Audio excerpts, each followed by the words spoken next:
Hello guys, ਤੁਹਾਡੇ ਸਭ ਦਾ ਸਵਾਗਤ ਹੈ ਮੇਰੇ ਇਸ YouTube ਚੈਨਲ ਤੇ ਆਈ ਹੋਪ ਤੁਸੀਂ ਸਾਰੇ ਵਧੀਆ ਹੋਵੋਗੇ। ਤੇ ਬਹੁਤ ਹੀ ਖੁਸ਼ੀ ਦੀ ਗੱਲ ਕੱਲ ਆਈ ਹੈ, ਆਪਣੀ ਕੱਟ ਆਫ ਨੂੰ ਅਪਲੋਡ ਕਰ ਦਿੱਤਾ ਗਿਆ ਹੈ ਤੇ ਬਹੁਤ ਹੀ ਸਰਪ੍ਰਾਈਜ਼ਿੰਗਲੀ ਆਪਣੀ ਜੋ ਕੱਟ ਆਫ ਹੈ ਉਹ ਆਈ ਹੈ। ਤੁਸੀਂ ਸਭ ਨੇ ਦੇਖ ਹੀ ਲਈ ਹੋਏਗੀ ਤੇ ਜਿਸ ਤਰ੍ਹਾਂ ਇਸ ਚੈਨਲ ਤੇ ਕੱਟ ਆਫ ਬਾਰੇ ਦੱਸਿਆ ਗਿਆ ਸੀ ਉਸੇ ਤਰ੍ਹਾਂ ਹੀ ਨਿਕਲੀ। ਸਗੋਂ ਅਸੀਂ ਦੱਸਿਆ ਸੀ ਕਿ ਸ਼ਾਇਦ ਉਹ ਪਹਿਲੀ ਲਿਸਟ ਕੱਢਣ, ਦੂਸਰੀ ਕੱਢਣ, ਤੀਸਰੀ ਕੱਢਣ, ਪਰ ਨਹੀਂ, ਉਹਨਾਂ ਨੇ 5994 ਦੇ ਬੇਸ ਤੇ ਹੀ ਆਪਣੀ ਕੱਟ ਆਫ ਨੂੰ ਜੋ ਹੈ ਉਹ ਅਪਲੋਡ ਕਰ ਦਿੱਤਾ ਹੈ। ਤਾਂ ਜੋ ਬਾਕੀਆਂ ਦੀ ਇੰਸਟਰਕਸ਼ਨ ਆ ਉਹ ਤੁਸੀਂ ਬਾਕੀ ਚੈਨਲਾਂ ਤੇ ਦੇਖ ਲਈ ਹੋਏਗੀ। ਤਾਂ ਮੈਂ ਸਿੱਧਾ ਤੁਹਾਨੂੰ ਕੱਟ ਆਫ ਤੇ ਲੈ ਕੇ ਚੱਲਦਾ ਹਾਂ ਤਾਂ ਕਿ ਤੁਹਾਨੂੰ ਕਲੀਅਰ ਹੋ ਜਾਏ ਕਿ ਕੱਟ ਆਫ 4 ਡਾਊਨ ਜਾਣ ਦੇ ਕਿੰਨੇ ਚਾਂਸ ਹੈ ਜਾਂ ਕਿੰਨੇ ਚਾਂਸ ਨਹੀਂ ਹਨ। ਤਾਂ ਗਾਇਸ, ਤੁਹਾਨੂੰ ਦੱਸਿਆ ਗਿਆ ਸੀ ਅਗਰ 3000 ਪੋਸਟਾਂ ਦੇ ਬੇਸ ਤੇ ਕੱਟ ਆਫ ਆਂਦੀ ਹੈ ਤਾਂ ਆਪਣੀ ਜੋ ਕੱਟ ਆਫ ਹੈ ਜਰਨਲ ਦੀ ਉਹ 136 ਤੱਕ ਰਹੇਗੀ, 134 ਤੱਕ ਰਹੇਗੀ। ਤੇ ਜੋ BC ਦੀ ਕੱਟ ਆਫ ਹੈ ਉਹ 5 ਨੰਬਰ ਡਾਊਨ ਜਾਏਗੀ, SCRO ਦੀ ਉਸ ਤੋਂ ਡਾਊਨ ਜਾਏਗੀ। ਬਟ ਇਹਨਾਂ ਨੇ ਸਾਰੀ ਪੋਸਟਾਂ ਨੂੰ ਦੇਖਦੇ ਹੋਏ, ਡੀ ਰਿਜ਼ਰਵ ਕਰਕੇ ਕੈਂਡੀਡੇਟਾਂ ਨੂੰ ਦੇਖਦੇ ਹੋਏ 5994 ਦੇ ਬੇਸ ਤੇ ਕੱਟ ਆਫ ਆਪਣੇ ਸਾਹਮਣੇ ਅਪਲੋਡ ਕੀਤੀ ਹੈ। ਤੇ ਹੁਣ ਆਪਾਂ ਗੱਲ ਕਰਾਂਗੇ ਕਿ ਇਹਨਾਂ ਨੇ ਜੋ ਕੱਟ ਆਫ ਆਪਾਂ ਨੂੰ ਦਿੱਤੀ ਹੈ ਉਹ ਕਿਸ ਬੇਸ ਤੇ ਦਿੱਤੀ ਹੈ। ਹੁਣ ਜੇਕਰ ਆਪਾਂ ਗੱਲ ਕਰੀ ਜਰਨਲ ਕੈਟੇਗਰੀ ਦੀ, ਤਾਂ ਜਰਨਲ ਕੈਟੇਗਰੀ ਦੀ ਜੋ ਕੱਟ ਆਫ ਹੈ ਉਹ ਆਪਣੇ ਕੋਲ ਆਈ ਹੈ 124 ਮਾਰਕਸ। ਤਾਂ ਦੇਖਿਆ ਜਾਵੇ ਕਿ ਜਰਨਲ ਕੋਲ ਟੋਟਲ ਕਿੰਨੀਆਂ ਪੋਸਟਾਂ ਨੇ, ਤਾਂ ਆਪਾਂ ਥੋੜਾ ਨੀਚੇ ਚਲਦੇ ਹਾਂ ਕਿਤੇ ਸਾਫ਼ ਪੇਜ ਤੇ। ਤਾਂ ਜੋ ਆਪਾਂ ਜਰਨਲ ਦੀ ਗੱਲ ਕਰੀਏ ਤਾਂ ਜਰਨਲ ਦੀ ਟੋਟਲ ਪੋਸਟਾਂ ਦੀ ਗੱਲ ਕਰੀਏ ਤਾਂ ਜਰਨਲ ਕੋਲ ਫਰੈਸ਼ 1170 ਪੋਸਟਾਂ ਨੇ। ਉਸ ਤੋਂ ਇਹ ਜੋ 1170 ਫਰੈਸ਼ ਪੋਸਟਾਂ ਨੇ ਤੇ ਉਸ ਤੋਂ ਬਾਅਦ ਆਪਾਂ ਗੱਲ ਕਰੀਏ ਜਰਨਲ ਦੇ ਬੈਕਲੌਗ ESM ਦੀਆਂ 1198 ਪੋਸਟਾਂ ਆਪਣੇ ਕੋਲ ਉੱਥੇ ਆਂਦੀਆਂ ਨੇ। ਅਗਰ ਆਪਾਂ ਗੱਲ ਕਰੀਏ ਜਰਨਲ ਸਪੋਰਟਸ ਦੀ ਤਾਂ ਉੱਥੇ ਆਪਾਂ ਨੂੰ 419 ਪੋਸਟਾਂ ਮਿਲਦੀਆਂ ਨੇ। ਜਦੋਂ ਆਪਾਂ ਇਹਨਾਂ ਨੂੰ ਕੰਬਾਈਨ ਕਰ ਦਿੰਨੇ ਹਾਂ ਤਾਂ ਆਪਣੇ ਕੋਲ ਟੋਟਲ 2787 ਕੈਂਡੀਡੇਟ ਬੰਦੇ ਨੇ। ਪਰ ਜਦੋਂ ਆਪਾਂ ਦੇਖੀਏ ਨੰਬਰਾਂ ਦੇ ਹਿਸਾਬ ਨਾਲ ਤਾਂ 124 ਨੰਬਰ ਤੱਕ ਜਰਨਲ ਦੇ ਟੋਟਲ 2846 ਕੈਂਡੀਡੇਟ ਆਉਂਦੇ ਨੇ। ਤਾਂ ਗਾਇਸ, ਤੁਹਾਨੂੰ ਮੈਂ ਪਹਿਲਾਂ ਵੀ ਦੱਸਿਆ ਸੀ ਕਿ ਜੋ ਇਹ ਕੱਟ ਆਫ ਹੈ ਇਹ ਬਿਲਕੁਲ ਸਹੀ ਹੈ ਐਂਡ ਜਿਹੜੇ ਵੀ ਇਸ ਕੱਟ ਆਫ ਤੇ ਬੈਠੇ ਨੇ ਉਹ ਬਿਲਕੁਲ ਸੇਫ ਨੇ। ਹੋ ਸਕਦਾ ਹੈ 124 ਮਾਰਕਸ ਵਾਲਾ ਇੰਨਾ ਸੇਫ ਨਾ ਹੋਵੇ ਜਿੰਨਾ 126 ਤੇ ਉਸ ਤੋਂ ਉੱਤੇ ਵਾਲੇ ਨੇ।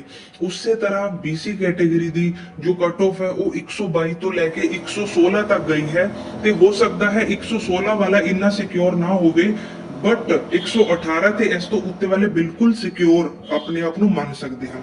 ਹੁਣ ਆਪਾਂ ਇੱਥੇ ਗੱਲ ਕਰਦੇ ਹਾਂ ਜੋ ਕੈਂਡੀਡੇਟ ਨੇ ਆਪਣੇ ਕੋਲ ਉਹ ਸੀਗੇ 2787 ਆਪਣੇ ਕੋਲ ਪੋਸਟਾਂ ਸੀ ਜਰਨਲ ਦੀਆਂ ਟੋਟਲ ਡੀ ਰਿਜ਼ਰਵੇਸ਼ਨ ਤੋਂ ਬਾਅਦ।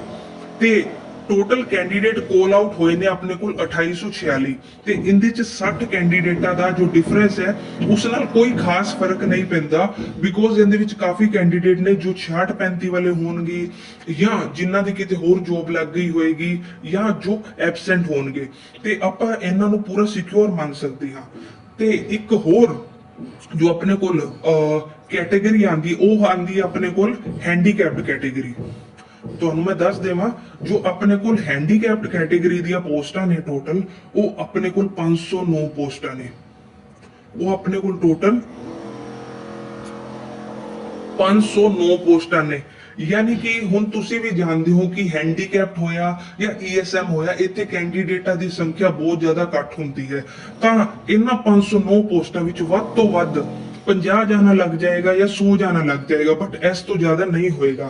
ਇਸ ਕਰਕੇ ਇਸ ਵਿੱਚੋਂ ਜਿੰਨੀਆਂ ਵੀ 400 ਜਾਂ 450 ਪੋਸਟਾਂ ਬਚਣਗੀਆਂ ਉਹ ਵੀ ਜਰਨਲ ਵਿੱਚ ਹੀ ਇਨਕਲੂਡ ਕੀਤੀਆਂ ਜਾਣਗੀਆਂ। ਤੇ ਤੁਹਾਨੂੰ ਜਿਸ ਤਰ੍ਹਾਂ ਦੱਸਿਆ ਗਿਆ ਸੀ ਕਿ ਜਰਨਲ ਦੀ ਜੋ ਫਾਈਨਲ ਮੈਰਿਟ ਹੈ ਉਹ ਤੁਹਾਨੂੰ ਲਗਭਗ ਬਹੁਤ ਡਾਊਨ ਆਂਦੀ ਹੋਈ ਮਿਲੇਗੀ।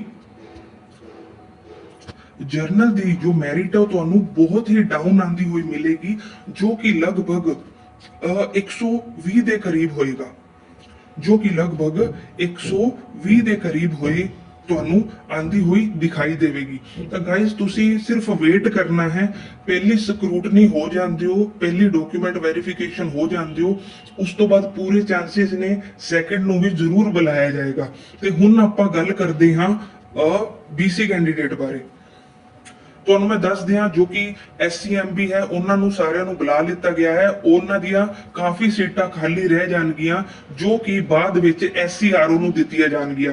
ਤੇ ਨਾ ਤਾਂ SCMB ਨੂੰ ਕੋਈ ਟੈਨਸ਼ਨ ਲੈਣ ਦੀ ਜ਼ਰੂਰਤ ਹੈ, ਨਾ ਹੀ SCRO ਨੂੰ, ਕਿਉਂਕਿ SCRO ਦੀ ਵੀ ਮੈਰਿਟ ਕਾਫੀ ਨੀਚੇ ਚਲੀ ਜਾਏਗਾ, ਬਿਕੋਜ਼ ਜੋ ਵੀ SCMB ਦੀਆਂ ਸੀਟਾਂ ਨੇ ਖਾਲੀ ਬਚਣਗੀਆਂ ਉਹ ਬਾਅਦ ਵਿੱਚ SCRO ਦੇ ਵਿੱਚ ਟ੍ਰਾਂਸਫਰ ਕਰ ਦਿੱਤੀਆਂ ਜਾਣਗੀਆਂ। ਤੇ ਹੁਣ ਆਪਾਂ ਗੱਲ ਕਰ ਲੈਂਦੇ ਹਾਂ BC ਕੈਟੇਗਰੀ ਦੀ। ਤਾਂ BC ਕੈਟੇਗਰੀ ਦੀ ਆਪਾਂ ਗੱਲ ਕਰੀਏ ਤਾਂ BC ਵਿੱਚ ਆਪਣੇ ਕੋਲ ਜੋ ਫਰੈਸ਼ ਵਿੱਚ ਸੀਟਾਂ ਨੇ ਉਹ ਟੋਟਲ 300 ਹੈ, ਤੇ ਉਸ ਤੋਂ ਬਾਅਦ ਜੋ ਆਪਣੇ ਬੈਕਲੌਗ ਦਾ ESM ਹੈ BC ਦਾ ਉੱਥੇ 360 ਨੇ। ਤਾਂ ਆਪਾਂ ਜੇਕਰ ਇਹਨਾਂ ਦਾ ਟੋਟਲ ਲਾਈਏ ਤਾਂ 660 ਸੀਟਾਂ ਟੋਟਲ ਬਣਦੀਆਂ ਨੇ। ਤੇ ਜੋ BC ਦੀ ਮੈਰਿਟ ਹੈ ਉਹ 122 ਤੋਂ ਸ਼ੁਰੂ ਹੁੰਦੀ ਹੈ ਤੇ 116 ਤੱਕ ਜਾਂਦੀ ਹੈ।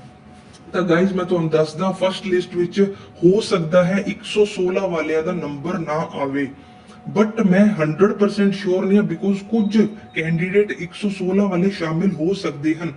ਬਿਕੋਜ਼ ਆਪਾਂ ਗੱਲ ਕਰੀਏ ਤਾਂ ਇਹਨਾਂ 4 ਨੰਬਰਾਂ ਦੀ, ਆਪਾਂ ਜੇਕਰ ਗੱਲ ਕਰੀਏ ਇਹਨਾਂ 4 ਨੰਬਰਾਂ ਦੀ ਜੋ ਕਿ 122, 120, 118 ਤੇ 116 ਹੈ, ਤਾਂ ਦੇਖਣ ਵਿੱਚ ਇਹ ਮਿਲਦਾ ਹੈ ਆਪਾਂ ਔਨ ਐਨ ਐਵਰੇਜ ਇਹਨਾਂ 4 ਨੰਬਰਾਂ ਤੇ ਆਪਾਂ 2000 ਬੰਦਾ ਲੈ ਲੈਂਦੇ ਆ। ਇਹ ਜੋ 2000 ਬੰਦਾ ਇਹਨਾਂ 4 ਨੰਬਰਾਂ ਤੇ ਬੈਠਾ ਹੈ ਉਹ ਸਾਰਾ BC ਨਹੀਂ ਹੈ, ਉਸ ਵਿੱਚ ਜਰਨਲ ਵੀ ਹੈ, ਉਸ ਵਿੱਚ EWS ਵੀ ਹੈ, ਉਸ ਵਿੱਚ SCRO ਵੀ ਹੈ, MB ਵੀ ਹੈ, ਉਸ ਵਿੱਚ BC ਵੀ ਹੈ। ਤਾਂ ਆਪਾਂ ਔਨ ਐਨ ਐਵਰੇਜ 4 ਨਾਲ ਇਹਨੂੰ ਮਲਟੀਪਲਾਈ ਕਰ ਦਿੰਨੇ 4 ਕੈਟੇਗਰੀਆਂ ਨਾਲ, ਤਾਂ ਆਪਣੇ ਕੋਲ ਜੋ ਆਨਸਰ ਆਂਦਾ ਹੈ ਉਹ ਆਂਦਾ 500। ਯਾਨੀ ਕਿ ਇਹਨਾਂ 4 ਨੰਬਰਾਂ ਤੇ ਟੋਟਲ 500 ਜਾਣਾ ਬੈਠਾ ਹੈ ਜੋ ਕਿ BC ਦਾ ਹੋ ਸਕਦਾ ਹੈ। ਤੇ ਆਪਾਂ ਜ਼ਿਆਦਾ ਤੋਂ ਜ਼ਿਆਦਾ ਲਗਾ ਲਈਏ ਤਾਂ ਆਪਾਂ 700 ਲਗਾ ਸਕਦੇ ਹਾਂ, ਤੇ ਆਪਣੇ ਕੋਲ BC ਦੀਆਂ ਟੋਟਲ 660 ਪੋਸਟਾਂ ਨੇ ਜੋ ਕਿ 116 ਨੰਬਰ ਤੇ ਕੁਝ ਕੈਂਡੀਡੇਟ ਇਸ ਵਿੱਚ ਸ਼ਾਮਿਲ ਹੋ ਸਕਦੇ ਨੇ। ਤੇ ਬਾਅਦ ਵਿੱਚ ਜਿਵੇਂ ਜਿਵੇਂ ਮੈਰਿਟ ਘਟੇਗੀ, ਤੁਹਾਨੂੰ ਮੈਂ ਦੱਸਿਆ ਹੈ ਜਰਨਲ ਦੀ ਜੋ ਮੈਰਿਟ ਹੈ ਉਹ ਲਗਭਗ 120 ਦੇ ਕਰੀਬ ਤੁਸੀਂ ਦੇਖੋਗੇ ਜਦੋਂ ਹੈਂਡੀਕੈਪ ਦੀਆਂ ਜੋ ਪੋਸਟਾਂ ਨੇ ਉਹਨਾਂ ਨੂੰ ਡੀ ਰਿਜ਼ਰਵ ਕੀਤਾ ਜਾਏਗਾ। ਤੇ ਜੇਕਰ ਜਰਨਲ ਦੀ ਮੈਰਿਟ 120 ਆਂਦੀ ਹੈ ਤਾਂ ਓਬਵੀਅਸਲੀ ਜੋ BC ਦੀ ਮੈਰਿਟ ਹੈ ਉਹ ਵੀ 118 ਚਲੀ ਜਾਏਗੀ, ਤੇ ਹੌਲੀ ਹੌਲੀ ਕਰਦੇ ਕਰਦੇ BC ਦੀ ਵੀ ਮੈਰਿਟ ਘਟੇਗੀ ਤੇ ਬਾਕੀਆਂ ਕੈਟੇਗਰੀ ਦੀਆਂ ਵੀ ਮੈਰਿਟ ਘਟਣ ਦੇ ਪੂਰੇ ਚਾਂਸਸ ਨੇ। ਤਾਂ ਆਈ ਹੋਪ ਤੁਸੀਂ ਸਮਝ ਗਏ ਹੋਵੋਗੇ ਕਿ ਇਹਨਾਂ ਪੋਸਟਾਂ ਦੀ ਵੰਡ ਕਿਸ ਤਰ੍ਹਾਂ ਕੀਤੀ ਗਈ ਹੈ, ਤੇ ਆਈ ਹੋਪ ਤੁਸੀਂ ਆਪਣੇ ਡਾਕੂਮੈਂਟ ਤਿਆਰ ਕਰ ਰਹੇ ਹੋਵੋਗੇ। ਤੁਹਾਨੂੰ ਪੂਰੀ ਸ਼ੁਭ ਕਾਮਨਾਵਾਂ, ਜਿਨ੍ਹਾਂ ਦਾ 17 ਤਰੀਕ ਨੂੰ ਪਹਿਲੀ ਸਕਰੂਟਨੀ ਹੈ। ਐਂਡ ਦੱਸ ਦੇਵਾਂ ਮੈਂ ਆਪ ਇੱਕ ਸਟੂਡੈਂਟ ਹਾਂ ETT ਦਾ, ਐਂਡ ਮੇਰੀ ਵੀ ਸਕਰੂਟਨੀ ਹੈ ਤੇ ਮੈਂ ਆਪਣੇ ਡਾਕੂਮੈਂਟ ਰੈਡੀ ਕਰ ਰਿਹਾ। ਆਈ ਹੋਪ ਤੁਹਾਨੂੰ ਅੱਜ ਦੀ ਵੀਡੀਓ ਪਸੰਦ ਆਏਗੀ, ਤੇ ਜੇਕਰ ਪਸੰਦ ਆਈ ਤਾਂ ਲਾਈਕ ਕਰੋ, ਸਬਸਕ੍ਰਾਈਬ ਕਰੋ, ਸ਼ੇਅਰ ਕਰੋ। ਐਂਡ ਅੱਜ ਦੇ ਲਈ ਇੰਨਾ ਹੀ, ਤੁਹਾਡੇ ਤੋਂ ਵਿਦਾ ਲੈਣਾ ਹਾਂ। Thank you.